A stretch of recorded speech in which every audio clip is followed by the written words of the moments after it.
Welcome to the Earning Freedom Program. I'm really thrilled to introduce you to my friend. Some of you may know him, my friend Luis Rivera. Luis has got an awesome, amazing story of having the right attitude, of setting clear goals, of figuring out what does it really take to get through decades in prison with your mind intact, with your dignity intact, and come out strong. Because there was a time when some would have said that Luis never would have come out. And I'm going to let Luis tell you his story. Luis, welcome to our program. What an awesome looking setup you have there. Tell us a little bit about that before we get into anything else. Hey, Mike, how you doing? Well, what you see around you, I got lucky. I was looking because you got me interested in all this stuff. It was all your fault. I hope you know that. But I was looking around for equipment to do something like, podcasting, because it's one of the few things that we're incarcerated, you don't have to qualify for. There's nobody to block you, and it gives you a voice to talk to the people and let them know what's going on out there. So that was the wonderful thing. Yeah. The thing about doing that, Luis, is you and all of the people that we're talking to right now, we have a voice of experience in at least one area. And that one area is about what does it take to overcome struggle, to prepare for success while we're going through adversity. And I've got no doubt, Luis, that you're going to have the same perception that I have, that you come back out here in society and we see a lot of people who are out here working and functioning, but in their own mind, they're in a bigger prison than we were ever in.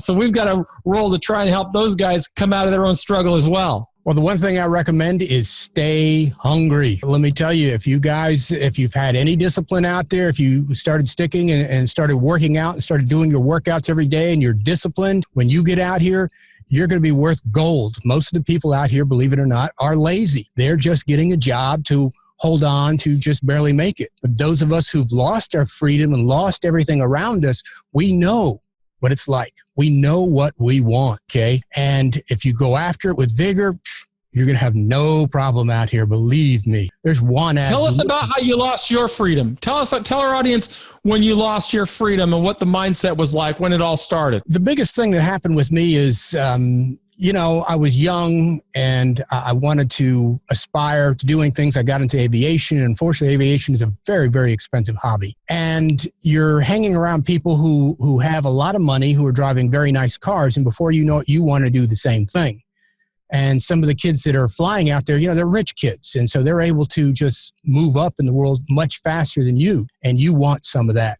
So before you know it, the wrong people are offering you little bits at a time, and then you're involved. You're knee deep in it, and you think you're being successful because you're being successful in the wrong field. Okay, you're smuggling drugs or doing whatever you're doing, but it's not a realistic lifestyle. It's a self-destructive lifestyle. And how did that end up for you? Life without parole plus 140 years.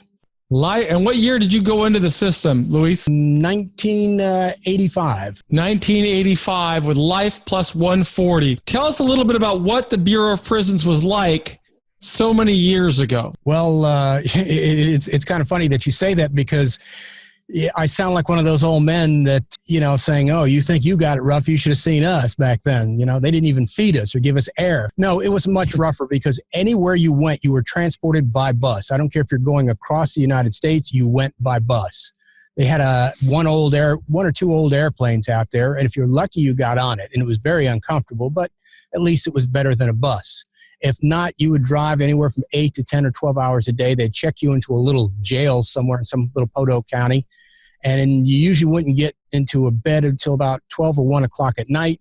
And then they wake you up about 3 or 4 hours later to start it all over again. It was rough, very, very uncomfortable. Where did you start your journey? I started in Oklahoma. And probably the first federal prison would be El Reno, Oklahoma. Oh, so even with a life sentence, you started in a medium then? Oh, yeah. Back then you could. If you didn't have extreme violence or anything like that.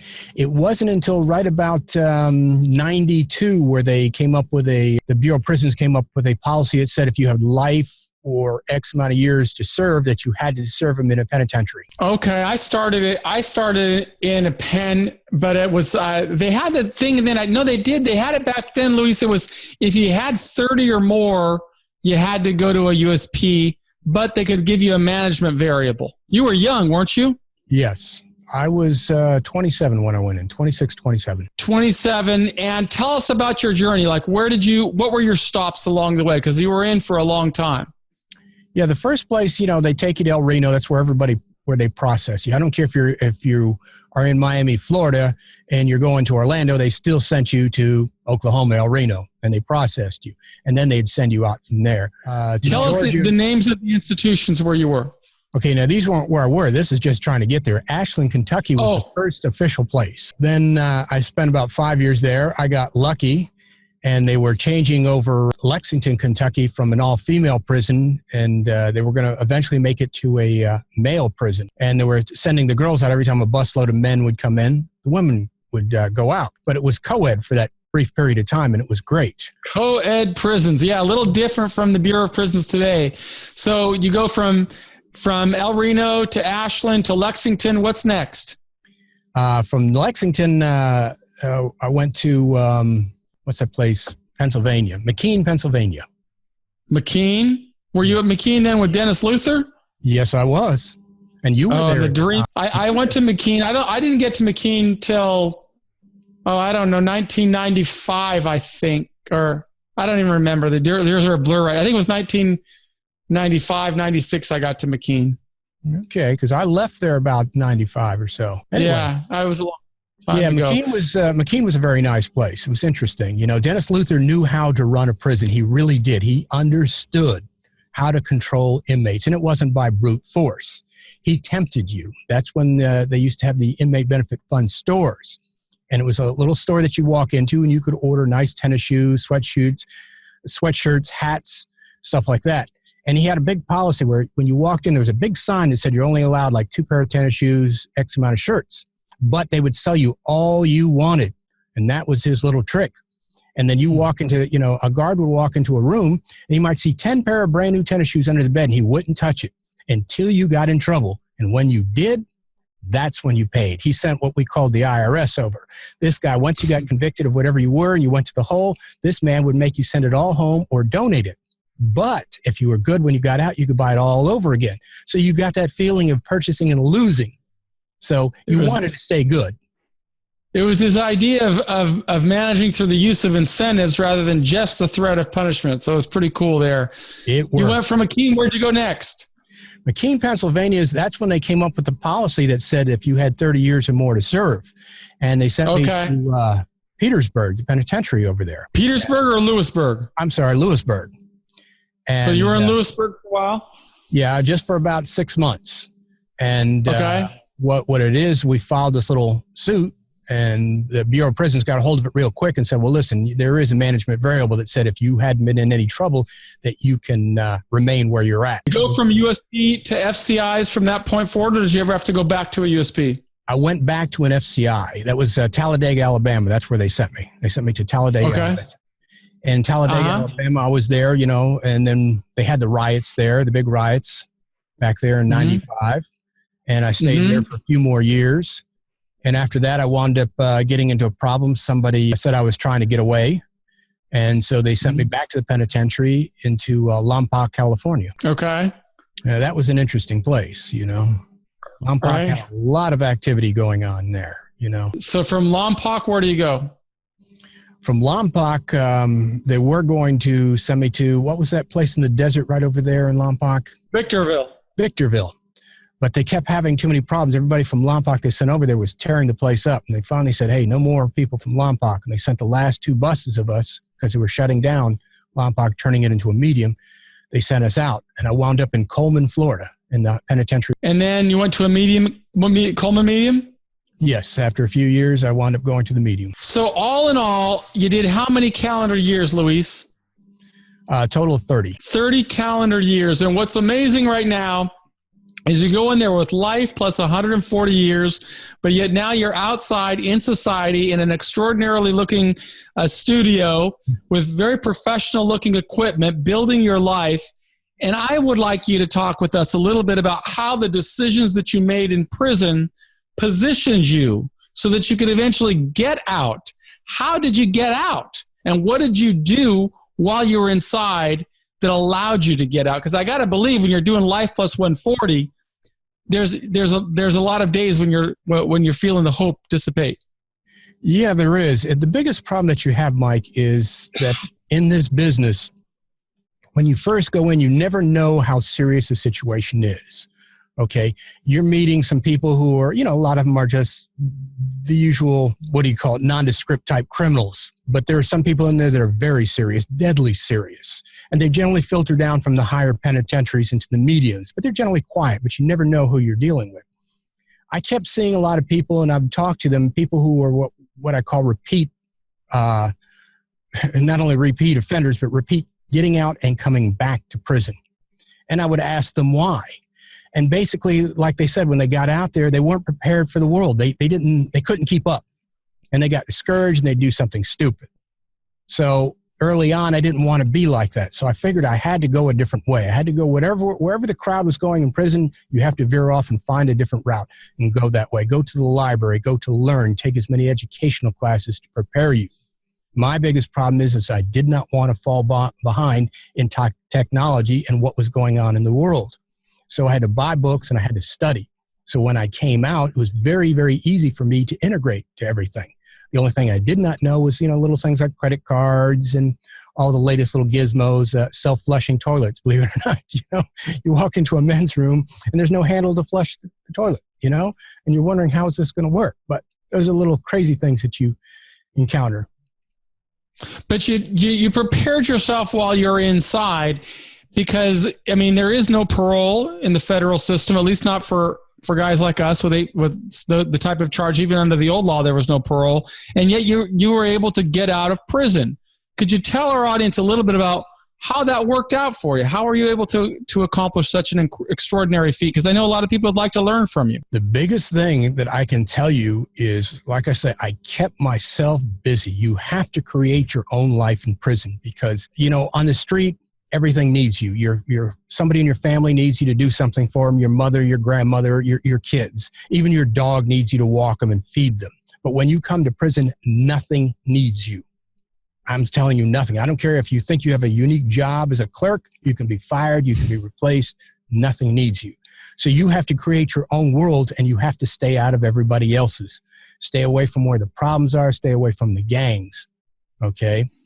You have to start trying to keep up with everything that's going on in the world out there. Watch the news so you'll understand, because you will. I don't care if you got the greatest lawyer in the world. And even if you have the greatest chance, it's going to take anywhere from 3 to 5 years minimum to get to court, okay? And should you even prevail, it could take you another 5 years before they even let you out. So if you don't keep up and you don't find something to do, you're going to get in serious trouble. You start mixing with the wrong people, you'll get into fights, get into the hole, and that precludes you from getting out in the future. I knew one thing: if I kept a good record, okay, that would help me. And then I also learned a big secret from one of the officers one day. One of my counselors, he was telling me, he says, "We watch you. You guys think we don't watch you. But Lewis, I know everything you do. I know all the weasels that you talk to. I know this and I know that." So he kind of explained it to me that I thought, even though they weren't keeping copious notes, they knew what I was doing. So when I was good and I had a good record, they knew that too. And they would tell me every once in a while, said, "Hey, you're doing real good. If there's ever a candidate to go home one day," said, "you would probably be it." Well, that's what's really what we're talking about is trying to spread this message to guys who are going in there into that system, or guys who are living in that system, to help them really understand how their behavior in prison has a direct influence on how they can serve their time. And when the opportunity presents itself, they're at the top of the list for consideration.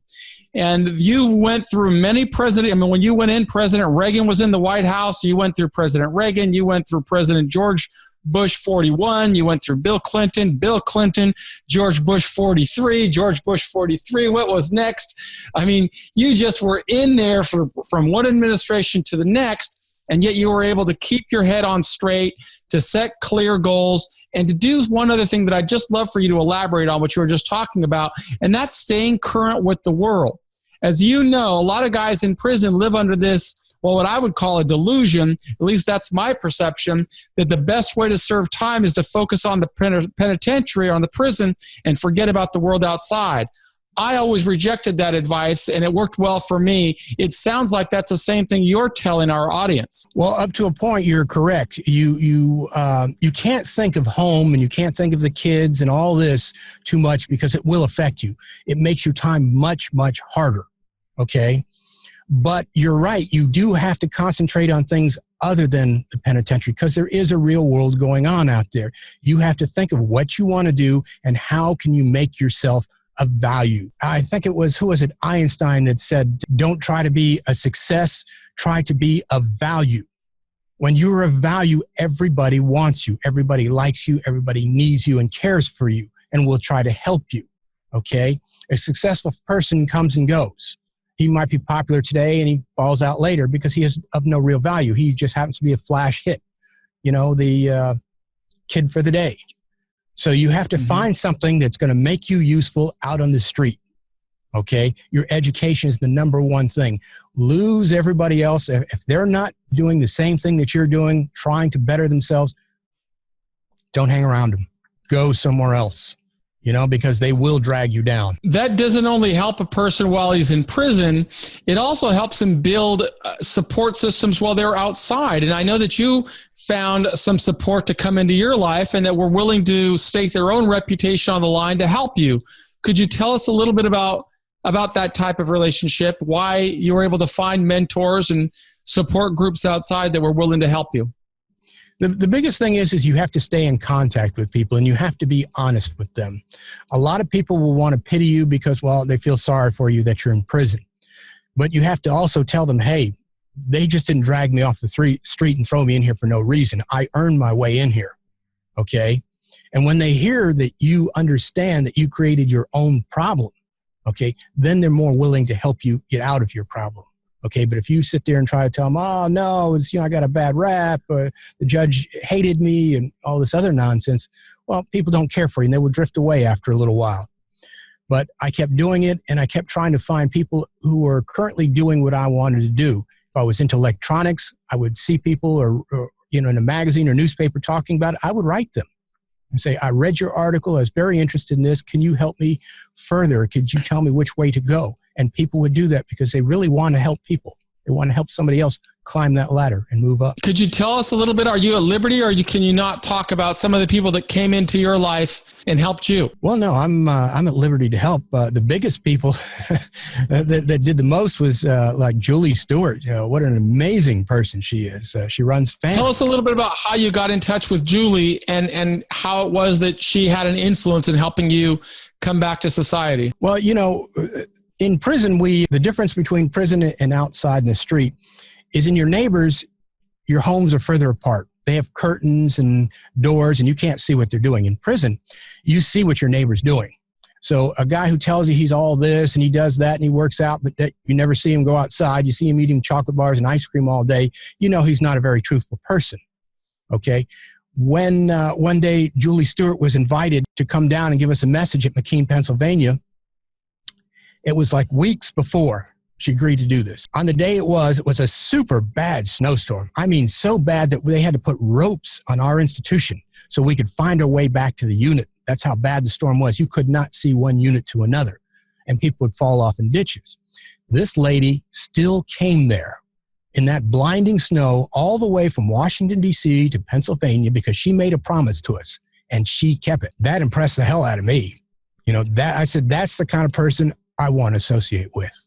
All right. Mm-hmm. So when she came there, the storm was so bad they would not bring the inmates out of their units to hear her speak in the chapel. So I videotaped it. Okay. And then we played it across the in-house channel. All right. And from there, we wrote each other and became friends. And, I did a lot of things while I was in institution of helping raise money for FAM and do things and donate to them. When one of our clubs got shut down, we had thousands of dollars saved in our account and a lot of videotapes. And we donated it all to FAM so they could sell and make money and whatever. And we had a long relationship of writing and talk to each other, about the law and everything like that. And every once in a while I would tell her about, the FAMgram that she put out and say, hey, tone this down or you should try to do this. And believe it or not, she wrote back and she did it. That was the nice thing about her. She was such a wonderful person. So we developed that kind of relationship, and all the way through to the very end, we kind of lost each other the last few years. And then a friend of mine, Joan, had written her donating money. And she said, "Hey, are you Lewis's friend, Joan?" She said, "Yes." And she said, "Where is Lewis right now? I've lost him." Well, as soon as my friend told her, she wrote me and we got in contact. I called her and we were talking. He says, "Listen, I'm going to get you out." And she did. She worked on it for several years and got me several lawyers. And finally, the last one, whoa, that guy was it. Sam Sheldon. What a man. I'm telling you. Sam is something. But Luis, I think that there's a great takeaway in what you've just told our audience. And I'm hoping that they will have picked up on their own. But I want to just kind of lay it out point by point what I got out of listening to you and what I would have gotten out of listening to you if I were still locked in a cell. Because you are a mastermind. You are what I would have wanted to become. Somebody who is serving a long sentence, didn't have any mechanism to get out, but yet somehow put himself on a path, put himself on a track so people would take notice. And you nonchalantly said, "I videotaped Julie Stewart." But I would submit that you put yourself in a position years before so that you would have been trusted as the video guy. So when an opportunity came forward, you were there. And then you could, when you met somebody like Julia Stewart, you were in a better position to talk with her and let her see who you are. And then you took the extra effort of writing letters to her and influencing her and making her feel in her heart, here's an individual, I want to go the extra effort. And she used her credibility and faith to reach out and get lawyers. I mean, all of this is an enormous amount of energy and effort. And it's very important for me that the people that we're communicating to in prison really get that message, because they're going to say, "Oh, that could never happen to me." Well, you're right. It will never happen to you if you spend your time hanging around the wrong people. And if you spend your time becoming the master of the spades game or keeping up with the Kardashians. But if you work hard, if you set clear goals, if you stay focused, you can achieve things that very few people think are possible. And you're listening to a man who once had a life sentence plus 140 years, and yet now he's outside, and look at him. You've got the evidence right in front of you. He's got his computers laid up, his professional mic. And how long have you been out, Luis? I'm going on a year and about 4 months. So in less than 18 months, you see what he's doing. He's really making things happen. But 5 years ago, I suspect that there are many people that would have said, "Man, why are you working so hard? Nothing matters." But Luis always knew something matters, and he made something happen about it. Tell us what you've been doing since you've been out. How are you earning a living, and what are you doing with your life, Luis? Well, back to a second what you were saying, we were talking about we have to create our own life in prison. Yes, you have to do that. And yeah, I did put myself in that position for videotaping and electronics. All right. I would, not only study on it, but then I would convince, the staff that, hey, we need to do this. And when that happened, that would put me in the position. But no matter what you're doing in prison, you have to do that. That keeps you busy and away from the bad element. Like you say, away from the spades table. Away from the TV. You're focusing on something good. You are becoming useful. So not only do the inmates need you, your assistants are doing something, but staff will wind up needing you too to help present whatever you're doing to the inmates. And it gives you life, and it teaches you, all right, how to help other people instead of being selfish and thinking only of yourself. But today I'm doing good, okay? I'm not getting rich or anything like that. I got my own little driving business. I'm having a good time with that. And I'm breaking into the podcasting and doing book narration now for ebooks. This is something I highly recommend to any of you guys in there. It's an easy thing to do. Buy a microphone, buy a little recorder, okay, and hook it to your computer, and you can record electronic books. Okay, they don't ask you anything about your background or anything else. They don't care. And it's good money, and you can either earn a 50% of the royalty, okay, or they can pay you a flat out fee. And it's something you do at nighttime. You're not going to get rich off it, but it gives you extra income when you're not doing nothing. That is great. What kind of money can somebody expect to earn? I mean, you've got a very nice voice, and I could see how somebody want to buy an audiobook and and have you listening, you reciting it. But what is the income for somebody that wants to do something like that? Well, it all depends. If the professional people are making hundreds of $1,000s a year, okay, and they have no more equipment than I do. Okay, that's the wonderful thing about the technology today. It allows you to use the minimal amount of equipment. You don't need huge recording boards or any of that nonsense. Okay, on the average, the small guy would be making probably about maybe, I would say, between $10,000 and $25,000 a year. Okay, but remember, this is a part-time thing. This is just something you do to help supplement your money. If you really want to get into it and you're good, you have a good voice, you read well, you're going to make a lot of money. Well, that's exactly another pearl that you're delivering to our audience, because these are things that people can be preparing for while they're inside. They can be developing their reading skills so that they are confident reading for several hours at a time. And there's just so many things that somebody can be doing while they're in prison, but they've got to have a hope. They've got to have a hope. And that hope comes from people like you who are out here doing it. You're also, besides doing video and audio work, you'd mentioned this driver business that you have. Tell us a little bit about how that is contributing to your lifestyle right now. Well, it's just a basic transportation private car business. It's one of those kind of things. The unfortunate part about it is you have to build up the clientele. But once you start doing that, the clientele constantly calls you back because you do what you say you're going to do. My vehicle is always clean. It's always safe. I'm there when they call. They tell me to be there at 1:30. I usually get there 10 minutes early. I clean my windows and everything all day long. They're getting into a nice, clean, safe vehicle.